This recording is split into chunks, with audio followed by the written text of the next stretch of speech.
ছোটবেলায় যখন পড়াশোনা করতাম তখন শুনেছি শিক্ষক শিক্ষিকাদের কাছ থেকে টিচার স্টুডেন্ট রিলেশনটা পিতা পুত্রের মতো। কিন্তু আজকের জেনারেশনে মাঝে মধ্যে এমন এমন ঘটনা দেখি যে ঘটনাগুলি দেখলে শিহরিত হয়ে যাই, ভাবি যে এটাও কী করে সম্ভব।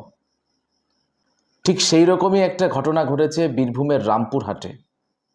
একজন শিক্ষক, পদার্থবিদ্যা শিক্ষক, অর্থাৎ যার মধ্যে শিক্ষাগত যোগ্যতা নিয়ে প্রশ্ন করার জায়গা নেই, মনোজ পাল, সপ্তম শ্রেণীর একজন আদিবাসী ছাত্রীকে তার ভাড়ার বাড়িতে আটকে রেখে লাগাতার তার ওপরে ধর্ষণ করে শেষে সেই ছাত্রীটিকে খুন করে তার দেহকে 3টে টুকরো করে বস্তাবন্দি করে জলের মধ্যে ফেলে দিয়েছে।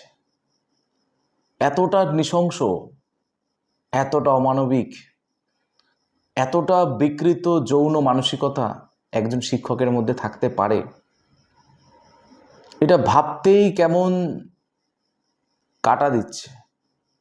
একজন পিতা তার সন্তানকে একজন শিক্ষকের কাছে পাঠায় খুব আত্মবিশ্বাসের সঙ্গে যে তার সন্তান আগামী দিন নিরাপদ যেমন থাকবে তেমন তার ভালো ভবিষ্যতের জন্য শিক্ষক মহাশয় তাকে সর্বস্ব দেবেন।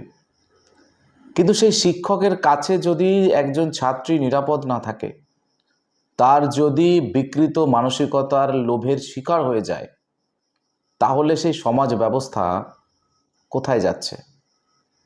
আজকের এই সভ্যতায়, আজকের এই সমাজে আমার মনে হয় আমাদের ভাবা দরকার যে সমাজ ব্যবস্থাটা এতটা অধঃপতনে কেন যাচ্ছে। একই সঙ্গে আমরা যখন দেখি একজন শিক্ষক মহাশয় যখন ক্লাসে পড়াচ্ছেন, তখন ক্লাসের দুষ্টুমি করা ছাত্রকে একটু বকাঝকা করার জন্যে সেই শিক্ষক যখন বাড়িতে ফিরছেন তখন তার কপালে রিভলভার ঠুকছে। অর্থাৎ একই জায়গাতে, একই সমাজে আমরা দুরকম চিত্র দেখতে পাই যে দুটোই কোনোভাবেই কাম্য নয়। তাই আমার মনে হয় সব কিছুর ঊর্ধ্বে উঠে আমাদের সকলকে এই জায়গাটাতে একটু ভাবা দরকার আছে যে আমাদের সমাজ ব্যবস্থা কি আদর্শ সমাজ ব্যবস্থার মধ্যে আছে।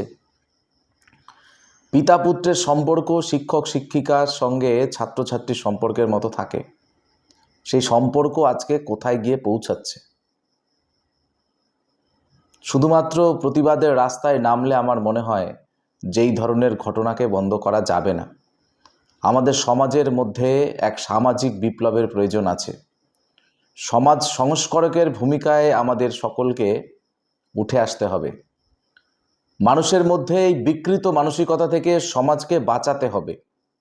একজন অপরাধীকে শাস্তি দিলে অপরাধের সংখ্যা কিন্তু কতটা কমবে আমি জানি না, কিন্তু সমাজের মধ্যে যদি আমরা এই নীতিমূলক শিক্ষাটা দিতে পারি, তাহলে আমার মনে হয় সমাজ ব্যবস্থার আখেরি উন্নতি হবে।